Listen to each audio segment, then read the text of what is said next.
Best Rap Hip Hop Album. Others include the Best Rock Album was Relic Kings with Armory. I'll play a little bit more of that later. As well, Best Blues Album, Robert Freight Train Parker, an album called Freight Train Love. So we'll play Freight Train Live. You will be seeing that. We'll listen to a track, actually not from that album. It's a track called Outside Ourselves. And that was released in 2017. It's not the one that got the Best Blues Album. And then later on, we're going to play a little bit from Sten Joddy, Seventh Generation. He was a nominee in Best Hip Hop. Sten Joddy, actually, we sent him a shout out from our show last year, and he gave us a big shout out. And he's been listening to our show I'm pretty sure he's out there in South Dakota. I could be wrong, Sten, so let me know. Hit me up. It's always good when I get to connect with the artists that we actually do play here on Tukk Live. I am a big fan of music from our First Nations people right across North America. So a couple of topics that we want to talk about today. The top topics, really, honestly, is I want to talk about the 60s scoop survivors. Later on, I want to talk a bit about Roseanne Barr. Y'all been hearing about her in the news. As well, the Liberal governments, they bought the Trans Mountain pipeline. All of Kinder Morgan, Canada's core assets, they bought it for $4.5 billion. So basically, it was a big debate to set that up, and the government goes and bails them out. But we'll talk more about that later. That's a big, huge can of worms that I wouldn't mind talking about. So first of all, 60s scoop survivors, right? I'm not sure if any of y'all know what exactly the 60s scoop was. Not everyone knows out there. They're not all as savvy as us. Listen to Tukk Live. But what happened recently, just last week, was Alberta Premier Rachel Notley offered an apology. She offered an apology to all the Alberta 60 scoop survivors. So just a bit here. It just says, for this trauma, this pain, this suffering, alienation, sadness, we are sorry, Rachel Notley says. That's the NDP Premier here in Alberta. Premier Rachel Notley apologized to 60 scoop survivors on behalf of the government in the Legislative Assembly on Monday afternoon. So I watched this, and it's real similar to the apology made for the residential school survivors, and this is a little different. A little bit more on this. So I was just scrolling through. This is from cbc.ca as well. Saskatchewan, their premier is actually in the works right now. They're doing up pretty much the same thing, trying to get an apology in the works here. But I was reading here that the apology from Saskatchewan could be another 2 years away, actually. And the government there says that it really can't happen overnight.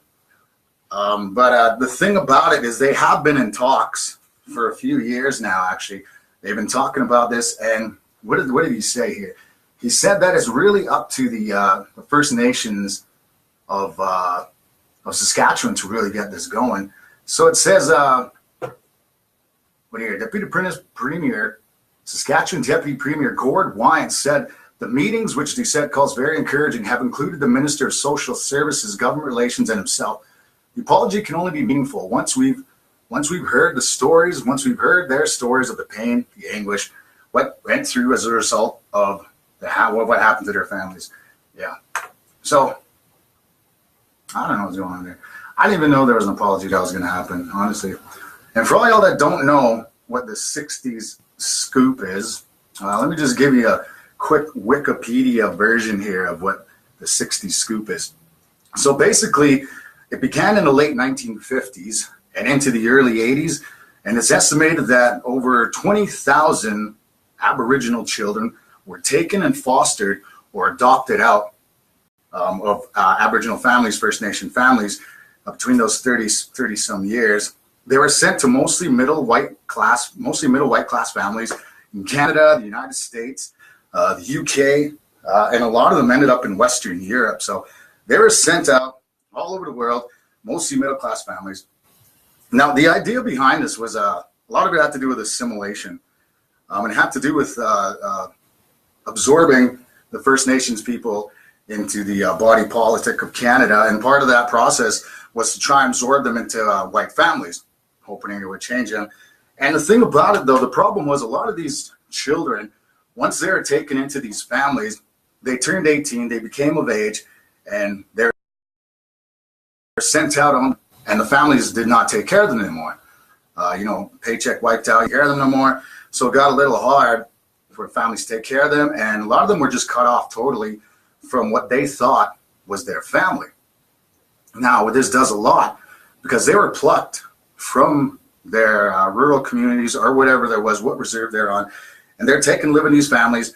And once they're brought to these families, they lost pretty much everything. Lost their culture, they lost their language, they didn't know who their family was anymore. So they're released at the age of 18 into the public, into the world, and they really have no connection to anybody.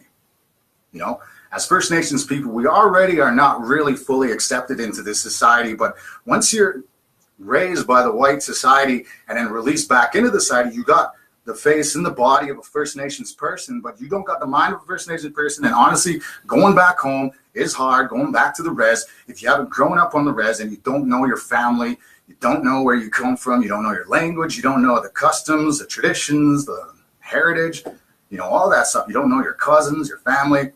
And it became really difficult for a lot of the 60s scoop survivors to get back into the society. And a lot of them ended up with real tragic stories. That's why they call them 60s scoop survivors, because they have to survive this ordeal. So if you read this, this is the definition. It says, refers to a practice that occurred in Canada of taking or scooping up Indigenous children from their families and communities for placement in foster homes or adoption. Despite the reference to one decade, the 60s scoop began in the 1950s and persisted into the 1980s. So it's estimated that, again, over 20,000 Aboriginal children were taken from their families and fostered or adopted out to primarily white middle-class families. Now, each province had their own different foster programs, and they also had their own adoption policies. Right? This term, 60s scoop, was actually coined in '83. Who was it coined by? Some dude. Yeah, researcher Patrick Johnston, in his 1983 report, Native Children and the Child Welfare System. It's actually in reference to what was known as the baby scoop era. The baby scoop era is a period in around the same time, the 50s and the 80s, in the U.S., when millions of babies were taken from unwed mothers. So around the same time in the United States, this is after World War II, contraceptives became a little bit more popular. And what happened was unwed mothers began to be a thing, and it was frowned upon, and you're considered psychologically inferior if you weren't married and you had a baby. So what would happen is, if you weren't married, social services could come in and automatically take your kid just because you weren't married.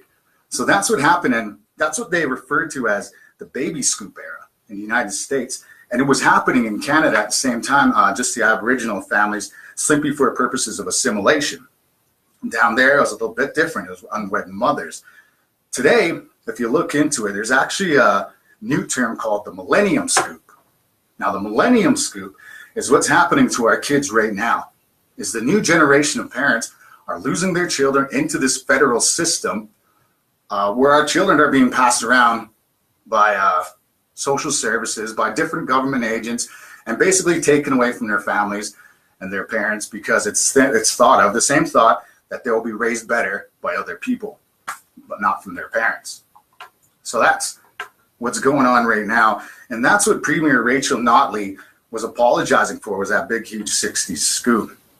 One more thing about that is what's happening right now is there's one more lawsuit that's happening against the federal government.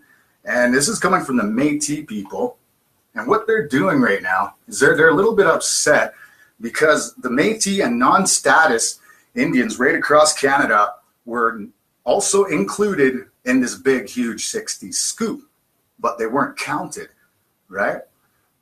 They were a part of it as well. So this is another lawsuit. The Métis are trying to fight exclusion from this big, huge settlement. And it's another huge settlement that's going out to all the survivors. They're doing everything right now. It's about $70 million that's being split up among all the survivors, which amounts to about $25,000 to $50,000 per survivor. And that's what's going on. So the Métis non-status are not included in this big, huge settlement that the government has given out. So that's what's happening right now. 60 scoop survivors, Métis non-status, baby scoop era, millennium scoop, all that is happening right now. If you want to take a look at more of it, go onto our TukkLive page, and I've got all the links up there, and you can take a look at that.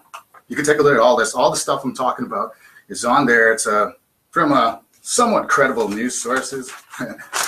just be careful what you read out there. So anyways, what we're doing today, I'm going to play a little bit more music for you. We're celebrating the winners and nominees of the CBC Indigenous Music Awards 2018, the 13th annual, which was held in Winnipeg, Manitoba, May 16th to the 20th. Congratulations to all the winners. I'll play a little bit more for you later. But right now, we're going to play a track from the band called Relic Kings. Relic Kings actually got Best Rock Album, and this track is called Take Me Higher. Now, it's not Creed, okay? So it's a band called Relic Kings. The album's called Armory. You can check it out. It's on our YouTube page as well. So give it a listen. Here we go with Relic Kings, and the track is called Take Me Higher. You're listening to Tukk Live on JessFM.ca.